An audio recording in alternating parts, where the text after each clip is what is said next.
Hey, what's going on? You know who it is. You know what it is. All right, you guys, peep game. This is your boy Town Biz. All right, so I had the pleasure of talking to the homie Brian Norman Sr. You know, his son has a fight coming up next week. They're fighting over in Japan. So it's going to be one of them fights that's going to come on early in the morning, but the fight will be available for viewing, June the 19th. So, I'll have the details when we get closer to the fight, and I'll let you guys know when you can tune in and catch this fight. But nevertheless, I talked to him for a minute. We touched on a lot of different subjects. We talked on, respect, the sport of boxing, fatherhood, a lot of different things. It was a real good conversation. One thing about, Brian Norman Sr., he speaks from the heart and he gives it to you real. You may not like how he says it, but he will say it. And I can do nothing but respect him. So without further ado, check this out. 5, 4, 3, 2, 1. Sports and entertainment. We going international, and his time is short, so I ain't gonna keep him on here too long because he's on the other side of the world. We got a special guest. We got Brian Norman Sr. Hey, what's going on, Brian? Hey, man, thank you for coming on here, man. So you guys got a fight coming up on the 19th, and tell us who you guys are going to be fighting. Jansen Saki, ranked number 2 in the WBO. He had box rank, got the rank number 3. The Ring Magazine got him ranked number 6. Japan is number 1 fighter. So, we doing what world champions doing, and that's defending the title around the world. Hey, that's what we talking about. At the end of the day, you fight who's available. So, how's the adjustment being in Japan? Is this your first time ever being in Japan? Yeah, it's my first time, but it's all good. I ain't got no beef with it.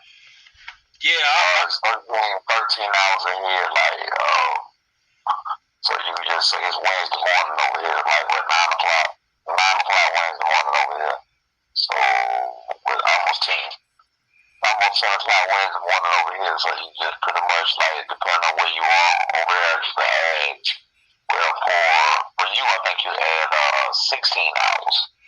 For me, on the East Coast, I add 13 hours.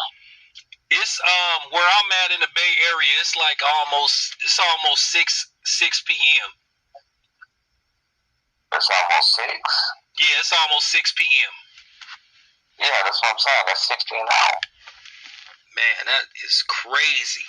So, what type of performance could we expect from you guys on the 19th? Will we see the typical, you know what I'm saying? 15 or 16. Yeah, 16. So we're not. What type of performance? I'm not. It's gonna be what it's gonna be from where we was, and from this point out, dominant performances. That's all we shoot for.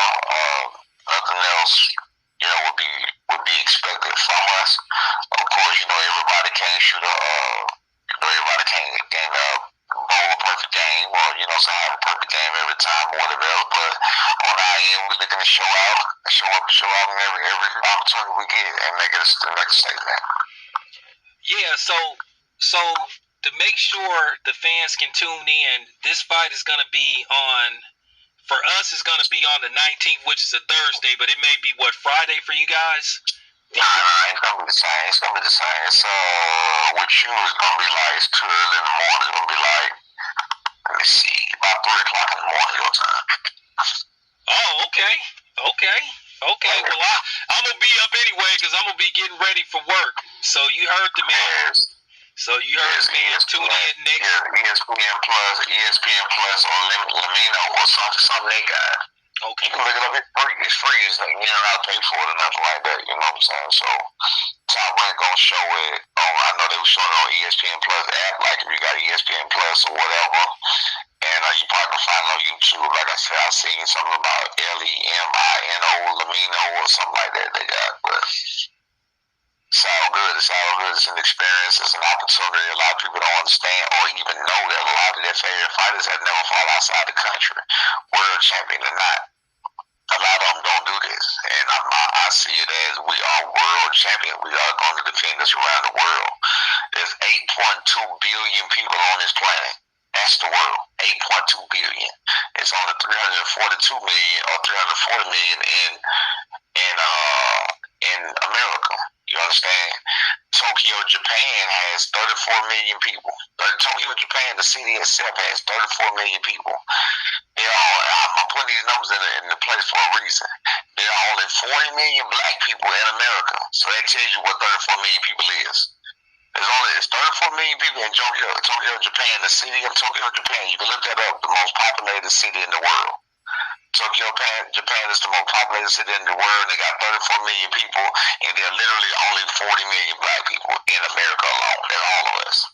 So that just tells you how many people that is. You know what I'm saying? So with the landscape of the world being that big, I mean, I think it's a whole lot more to be tapped into in the world. You know what I'm saying? That's right. So how they been treating y'all out there? Oh man, they're very respectful. You don't get no more respectful than this.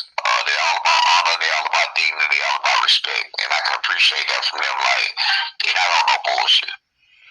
Yeah, that's good to hear. And speaking of bullshit, I wanted to get your thoughts on. I'm pretty sure you heard about what transpired this past Saturday with Keyshawn Davis. Basically, many people believe he intentionally didn't make weight. And he came in like 4 pounds overweight in his hometown. They had to refund like 2,000 people their money back, and then afterwards there was like a spectacle. So I just wanted to get your thoughts on that, and what have you heard, and just what do you think of that in general as a trainer and and a boxer?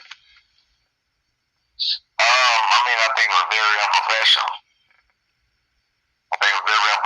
I think it was done on purpose. I did an interview with De Los Santos yesterday. De Los Santos was on with Mia City and me and myself and a couple other people yesterday. And we got the full story. He said that he was in the room with Keyshawn Davis the day before the weigh-in, and he was 139.5 the day before the weigh-in. He knows that for a fact. So he don't think he even tried to lose the weight. I heard stories about him possibly spraying a bottle of water on to make it look like he was sweating trying to lose weight, but he never had any intentions of losing the weight. That's according to Edwin De Los Santos, not myself. Those are his words. So I don't know. Man. Just like I said, it's a bad business move, and it's crazy to call yourself a businessman. But I mean, I guess all businessmen are not good businessmen. You know what I'm saying? So I guess that is what it is, or whatever. Take that with a grain of salt. Yeah. Yeah, you gotta clean that up, bro. Yeah, because I wanted to get your take on that, because I felt like it was important, because De Los Santos and their team decided, we're not going to go through with the fight, and I think that was a smart move, because now, based off the fact they just said, we're not going to go through with the fight, it just really makes me wish, what happened last year, where Ryan Garcia came in 3 pounds overweight, and we all know what happened. So, what would you have did if you was in that situation? Would you have pulled out of the fight, or you would have continued with the fight? That's a tricky situation. See, in his situation, they pulled out for different reasons, and plus he's supposed to get paid the whole purse. He said he has yet to receive his money yet, but he's supposed to get paid the whole purse. So that was the leverage they thought they had. That Keyshawn, not they. That's the leverage Keyshawn thought he had. He knew that De Los Santos had been out of the ring for almost 2 years. He knows the life of a fighter. Most people, most people looking for those paydays or whatever else. And he did the work, he did the training. De Los Santos said he cut 35 pounds from the training camp, from the start of training camp to the end, to get 36 pounds, to get to the weight that he was at.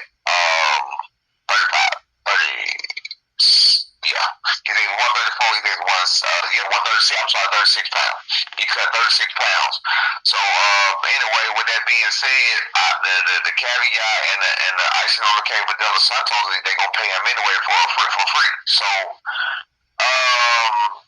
when he did lose the opportunity at that title, I mean, it was a statement. He said he wanted to take the fight, but his team did not want to take the fight. So he said collectively they just decided not to. Okay, yeah, because I wanted to get your perspective on everything, because at the end of the day, I don't fight. You know, I'd rather talk to somebody that actually fight and actually train.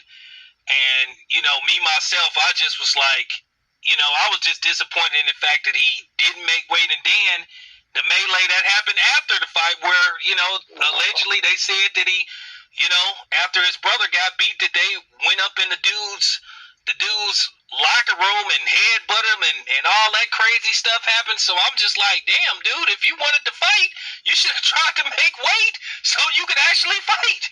So I just wanted to get your take on that, on the melee that happened after the fight. And, you know, what do you think should be done? What do you think is the problem? He definitely got to be penalized, because if you don't get penalized, that gives him, just like missing weight. How Ryan Garcia wasn't penalized for him missing weight, and you see how these other people missing weight by 2 and 3 and 5 and 7 pounds. You know, with the Keyshawn, the guy that Keyshawn fought last time, these guys just do whatever the hell they want.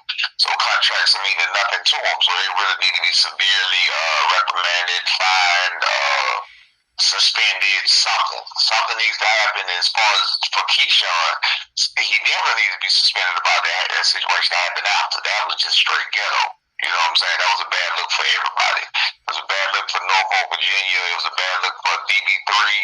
It was a bad look for Top Rank. It was a bad look for anybody it was a bad look for Bomac. It was a bad look for anybody that was in or around his camp. You know what I'm saying? It was very creative work for all the people that got sense that was around him. That was some real hood, some real ghetto shit. You a businessman and you made it out, and you gotta be a leader. You gotta be a role model. Yeah, I understand that completely, because one thing I see that I truly respect about you and your son, y'all really like talking the talk and walking the walk. You know, your son, when he not fighting, you know, he either, you know, just taking care of business outside of boxing, doing his thing, and I see him doing other stuff in the community. I saw him like at the Atlanta Hawks game. So I thought that was cool. That's the type of stuff that I like to see. And the thing is, me and you done had this conversation. One thing I take personal is us as a whole. I don't like seeing brothers like doing that kind of stuff, because at the end of the day, me and you both know we judged as a group. And a lot of people, and of course, Brian, a lot of people came in my comment section talking that, see how black people behave and all that, you know, the typical shit, you know. And I just was like, you know, I was like, okay, but come on, man. That's not how, you know, you just can't put us all in one group. That was them. And they handled the situation poorly. Yeah, you definitely can't put us all in one group. And the bad thing about that is, that's what I was saying about the role model, is he's an influence on some of the other people. So some people or some kids are going to see what he did and think that's how it's supposed to be, and that's how it's supposed to be done, when they're really not. You know what I'm saying? But no, we all are not. We all are. In fact, the majority of us are not like that. That's just what they like. That's what the public like to show. That's what gets the most coverage. That's what draws the most eyes, negativity, the positivity, and the fact that, you know, all these fathers and their sons' lives and all these people, you know what I'm saying, you know, the success rate of our black women and, you know, all of that go under the rug when in terms of comparison, you know, to the people who got going on. You know what I'm saying? Of course. So it's a very small section of black people that act like that. Yeah, I wish they would stop thinking because they watch Boys in the Hood and Menace to Society or that movie ATL. That's the perception of how we all are, because they absolutely wrong. Because believe it or not, there's people that got businesses, they doctors, they lawyers, all that kind of stuff. So I really wish people would, you know what I'm I'm saying, I really wish people would stop it with the stereotypes and just judge us as an individual. But you know, like you said, we know how this works. But at the end of the day, I'm gonna do my best to try to break this cycle. And I appreciate the fact that you and your son is out there setting a good example. And I'm glad that you brought up the fact of about fathers and stuff.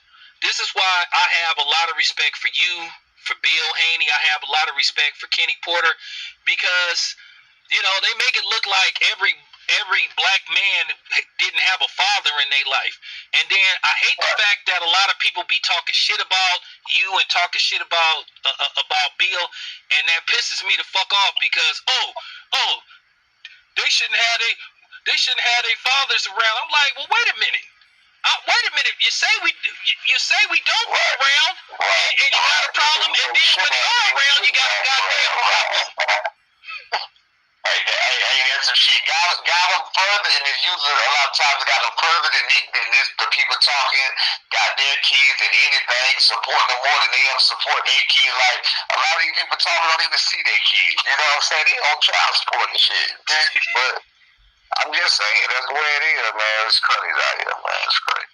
Okay, I'm not gonna keep you too long, so I just wanted to ask you like a couple of more questions, because I know it's early out there and you probably got to get ready for training and everything.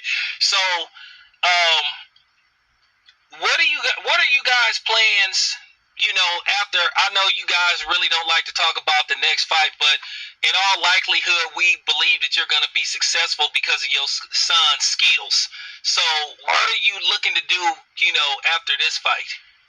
Well, you know, it was a guy, I'm not going to call no names, it was a guy saying he wanted to fight at the end of the year. We're going to right after the fight, the next morning, a couple of hours later, probably right then, we're going to be on social media, we're going to be calling for that, and we're going to be, hey, bro, where you at? What we talking about? You said, don't change your tone now. So we're looking for that, you know what I'm saying? And then if we can't get that, then we're looking for a homecoming fight, but that's what we want. We want that. Oh, listen, you already know if you fighting the ATL, you know I'm out there. So I find something funny. I gotta ask you this before you go. I don't want to hear nothing about y'all and y'all turning down allegedly whatever $1 million+ and you got Teofimo Lopez, who was bitching and whining about money, got offered $11 million to fight Devin Haney, and he said he ain't selling his soul for $11 million. But this was the same dude that said that Top Rank put the black fighters before the Latino fighters, and he was saying he deserved $1 million plus per fight, and then he get offered, which was confirmed, $11 million to fight Devin Haney, and he says no. But this was the same dude talking about money. So at this point, I don't want to hear nobody telling y'all what amount of money y'all should take. So man, look, man, we don't even get into that, because first of all, to be real with you, when you think about it, and let's peel all the layers off. There was an offer made to my son last September, October, for whatever reason would not have been able to happen. That's for several reasons. I mean, not whatever reason, but for several reasons, wouldn't have been able to happen. From one fight had already been ordered, from hand surgery wasn't ready to go, from you name it, from money issue, from you name it. No matter what, that fight would not have taken place November the 9th, 2024. Other than that, right now, when my son did not fight anybody, there was no other offer made to us. There was a verbal offer made 3 different occasions, and we said hell yes all 3 of those occasions, and nothing ever came out of it. And then after this, a guy comes out and he says, oh, well, we're trying to lock in now. Why are you trying to lock in now? We got a month away from our fight. What you talking about? So then we come back and we try to lock that in, and we can't find him either. So, again, it's a whole lot, but we're going to expose it after this fight, because we focus on this fight. We're not going to muddy the waters and even go talk about another fight. You know what I'm saying? Shit. Publicly. We're not going to talk about another fight publicly. You know what I'm saying? When we already got a fight ahead of us. You know what I'm saying? We're not going to look past the opponent like that. We're going to respect the opponent. We're going to respect the game. We're going to respect the timeline, and we're going to take care like we need to take care of it. All right. So there you have it. Hey, Brian, I appreciate you coming on my outlet. I really appreciate you taking the time out of your busy schedule to come on my outlet. You have my complete loyalty. You and your son is always welcome on my channel. At anytime you want to make an announcement, if you want to announce it on my channel first, you are more than welcome. I appreciate you reaching out to me, man, and always tapping in with me. So I just want to let you know I appreciate you, and my subscribers appreciate you. And y'all, I just want to say this before y'all go. This is the type of people we need to be supporting, because this is a good dude, man. You know what I'm saying? He don't have to be here. This is a busy man, and he took the time out to give me his time. He's training his son and getting ready for a fight. So show Brian Norman Jr. and Brian Norman Sr. some fucking love. Oh, it's all good. I mean, you would think, in any other country, whatever, they usually celebrate and root for their countrymen. You know what I'm saying? Especially if you're going across the water, just like states, they usually root for the state teams. But some people just don't be that way. You feel what I mean, man? That's all good. That's all good. People are people. We made how we made, and we ain't got no problem with it, man. We got no problem. So it is what it is. All right. Well, thank you very much, Brian. Appreciate you. Okay. All right. Thank you. Okay. Yeah.